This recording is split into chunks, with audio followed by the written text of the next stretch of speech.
जय हिंद दोस्तों एक बार फिर मिग-21 पंजाब में क्रैश हुआ है जिससे एक पायलट शहीद हो गया। वहीं मिग-21 इतनी बार क्रैश हुआ है और इससे इतने पायलट्स की जान गई है कि इसे फ्लाइंग कॉफिन और विडो मेकर भी कहा जाता है।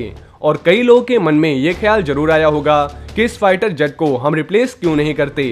तो दोस्तों आइए आज इस वीडियो में जानते हैं कि मिग-21 फाइटर जेट को फ्लाइंग कॉफिन्स क्यों कहा जाता है और ये इतना क्रैश क्यों होता है और इंडियन एयरफोर्स इसे क्यों इस्तेमाल कर रही है और इन्हें अभी तक क्यों रिप्लेस नहीं किया गया। तो आज इस वीडियो में मैं आपको इससे जुड़े सारे डाउट्स क्लियर करूंगा। दोस्तों हर साल इंडियन एयरफोर्स के फाइटर जेट के क्रैश होने की खबर आती रहती है और ज्यादातर ऐसी घटनाएं इंडियन एयरफोर्स के मिग-21 फाइटर जेट के साथ देखने को मिली हैं और इसी साल 3 बार ये क्रैश हुआ है जिसमें 2 पायलट शहीद हो चुके हैं।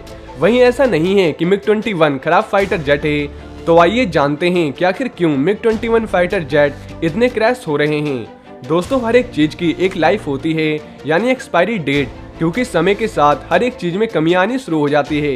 यही वजह है कि मिग-21 फाइटर जेट इतना ज्यादा क्रैश हो रहा है। जैसे कि मैं आपको एक एग्जांपल देता हूं कि हम कोई नई कार या बाइक खरीदते हैं तो कुछ समय तक वो अच्छा परफॉर्मेंस देती है, लेकिन समय के साथ उसमें कमियां आनी शुरू हो जाती है।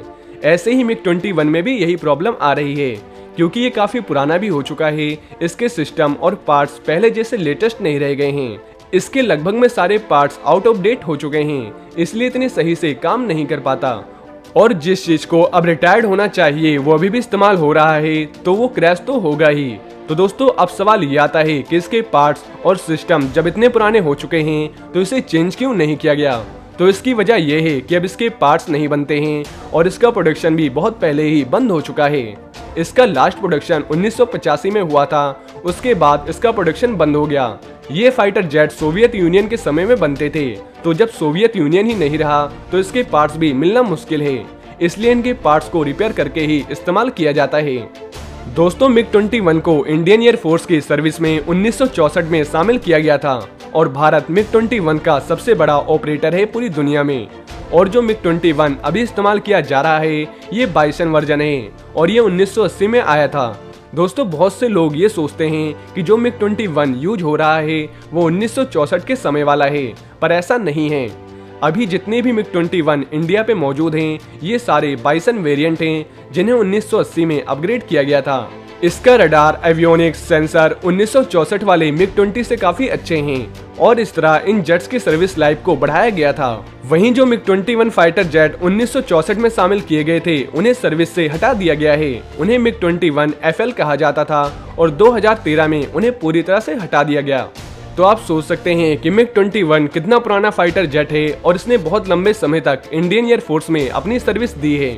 वहीं दोस्तों जिस हिसाब से इस एयरक्राफ्ट को इस्तेमाल किया जाता है उस हिसाब से इस एयरक्राफ्ट की मरम्मत नहीं हो पाती और इस फाइटर जेट को उड़ाने के लिए बहुत ही हाईली ट्रेंड पायलट की जरूरत होती है, क्योंकि इस एयरक्राफ्ट की लैंडिंग स्पीड 350 किलोमीटर प्रति घंटा है, जिसे लैंड कराना काफी मुश्किल काम है और हाईली ट्रेंड और एक्सपीरियंस पायलट ही इसे उड़ा सकते हैं। इसलिए जब कोई मिग-21 फाइटर जेट क्रैश हो जाता है तो इसी वजह से हम अपने एक हाईली ट्रेंड पायलट खो देते हैं। वहीं जब से मिग-21 एयरक्राफ्ट इंडियन एयरफोर्स में सर्विस दे रहा है तब से इसने 173 से भी ज्यादा हमारे बहादुर पायलट्स की जान ले चुका है। इसका सीट इजेक्शन सिस्टम काफी स्लो है, इसलिए कई बार पायलट सही समय पे इजेक्ट नहीं कर पाए, जिससे पायलट्स को अपनी जान गंवानी पड़ी। दोस्तों हम काफी लंबे समय से ये सुनते आ रहे हैं कि मिग-21 रिप्लेस होगा, लेकिन अभी तक ऐसा नहीं हुआ है। ऐसा कहा जा रहा है कि 2024 या 2025 तक पूरी तरह से इसे रिटायर्ड कर दिया जाएगा। तो आइए जानते हैं कि इसके पीछे क्या वजह है कि ये जानते हुए कि मिग-21 हमारे पायलट्स की जान ले रहा है लेकिन फिर भी इसे क्यों इस्तेमाल किया जा रहा है। तो दोस्तों इसको अभी तक न रिटायर करने के पीछे जो कारण बताया जा रहा है उसमें LCA तेजस की देरी भी शामिल है। लेकिन दोस्तों 83 LCA तेजस को अप्रूव कर दिया गया है। ये जेट्स 2023 से 2024 तक इंडियन एयरफोर्स में शामिल हो जाएंगे, तब इस मिग-21 को हटाया जा सकता है। उम्मीद है कि इसके प्रोडक्शन में कोई डिले ना हो, जिससे सही समय पे तेजस इंडियन एयरफोर्स में शामिल हो जाए, क्योंकि तेजस के प्रोग्राम में काफी डिले होने की वजह से ही अभी भी ये मिग-21 इंडियन एयरफोर्स में मौजूद हैं। वहीं दोस्तों मिग-21 को न निकालने का कारण ये भी है कि इंडियन एयरफोर्स में फाइटर जेट की स्ट्रेंथ यानी संख्या, क्योंकि अगर इन्हें इंडियन एयरफोर्स से रिटायर कर दिया जाएगा तो इंडियन एयरफोर्स में जेट्स की संख्या काफी कम हो जाएगी। इंडियन एयरफोर्स को जितनी स्क्वाड्रन की जरूरत है उससे कम ही स्क्वाड्रन अभी इंडियन एयरफोर्स के पास मौजूद हैं। इसलिए तेजस का इंतजार किया जा रहा है, क्योंकि तेजस को MiG-21 से रिप्लेस किया जाएगा। वहीं दोस्तों, अगर इंडियन एयरफोर्स एकदम से इतने जेट्स को रिटायर कर देगी तो ये देश की सुरक्षा के लिए काफी बड़ा खतरा हो सकता है, क्योंकि अभी चाइना से भी हमारा रिलेशन कुछ ठीक नहीं है। अगर चाइना से कोई पंगा होता है तो उसका चमचा पाकिस्तान भी हम पर अटैक कर सकता है। ऐसे में इंडिया को टू फ्रंट्स वॉर लड़ना पड़ सकता है। ऐसे में एयरफोर्स में विमानों की संख्या कम होगी तो फिर खतरा ज्यादा होगा। पर यह भी सच्चाई है कि इन जेट्स की वजह से हमारे पायलट्स की जान जा रही है और इसे जल्द से जल्द रिटायर करना होगा।